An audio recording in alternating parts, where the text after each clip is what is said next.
जो अपने आप को बहुत ताकतवर कहते थे, बहुत ताकतवर कहते थे आप अपने आप को, जिसने हराया उसको नहीं ये हटा पा रहे हैं।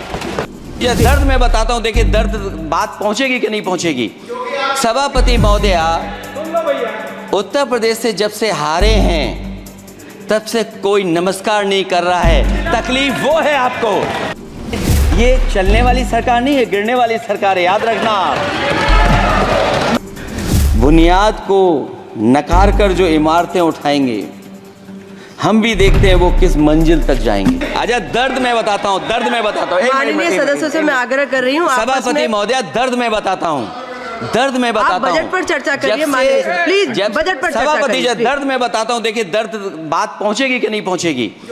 सभापति महोदया उत्तर प्रदेश से जब से हारे हैं तब से कोई नमस्कार नहीं कर रहा है। तकलीफ वो है आपको।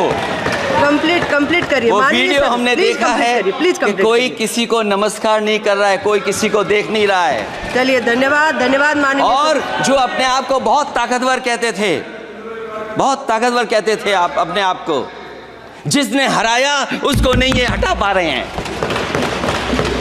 अब बात समझ में नहीं आई ना? माननीय जिसने हराया उसको नहीं हटा पा रहे।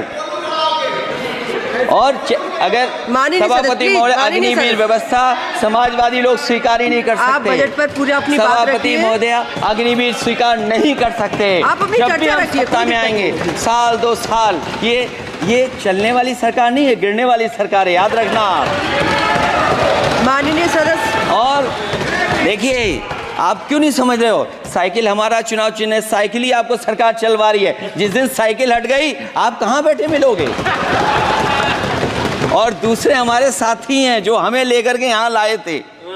माननीय सदस्य से मैं आग्रह कर रही हूँ, कंप्लीट करिए। सभापति महोदय, मैं 1-2-3 बातें कहता हूँ यूपी को लेकर के, मैं मांग करता हूँ। कंप्लीट करिए आप। सभापति महोदय, चंबल एक्सप्रेस वे बनना चाहिए, क्योंकि देश का सबसे बड़ा एक्सप्रेस वे जो 1 लाख करोड़ का बना है वो दिल्ली मुंबई से है। और यूपी को क्यों नहीं जोड़ रहे हैं आप? गंगा को लेकर के सब चिंतित हैं। गंगा की सफाई अभी नहीं हुई है। जो बजट गया पता नहीं कहाँ चला गया, किसी को नहीं पता। जैसे पानी बहा वैसे ही बजट भी चला गया। दूसरा, क्योंकि मंत्री जी बैठे हैं, वो जानते होंगे मंत्री जी कि देश की सबसे अच्छी लाइन सफारी बनी है इटावा में, और उस लाइन सफारी को बनाने में हम लोगों को बहुत समय लगा, क्योंकि एक लाइन सफारी, एनिमल सफारी अगर बननी हो, उसको बनाने में बहुत टाइम लगता है, बहुत जगह से परमिशंस लेनी पड़ती हैं। हम लोगों को परमिशंस नहीं मिली, और क्योंकि वो प्रोजेक्ट अच्छा है, एशियाटिक लाइन्स की ब्रीडिंग शुरू हो गई वहाँ पर। ये सरकार इसलिए नहीं शुरू करना चाहती है क्योंकि वो समाजवादियों ने बनाई है। पहली बार देश में एशियाटिक लाइन्स पैदा हो रहे हैं। नहीं, वहाँ पर इटावा में पहली बार हो रहे हैं, और वो इसलिए नहीं शुरू कर रहे हैं। और वो शेर मैं बता दूं आपको, शेर आया था कि कोई और आया था, वो कहानी मैं नहीं पढ़ूंगा यहाँ पर, फिर मैं बोल दूंगा तो फिर कहोगे कि क्या बोल दिया मैंने, इसलिए मत बुलवाइए तो ही अच्छा है। कि कुछ तो धन्यवाद माननीय सदस्य, धन्यवाद। कुछ मत बुलवाइए मुझसे।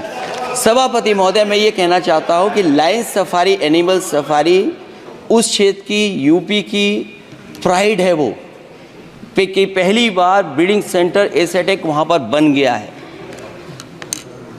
दिल्ली की सरकार और यूपी की सरकार मिलकर के उसको शुरू नहीं होने दे रही है। मुझे उम्मीद है कि उसको शुरू करवा देंगे आप। और आखिरी में मैं कहता हूँ, चलते चलते आप 2 लाइनें कहता हूँ। बुनियाद को नकार कर जो इमारतें उठाएंगे, हम भी देखते हैं वो किस मंजिल तक जाएंगे। धन्यवाद। बहुत बहुत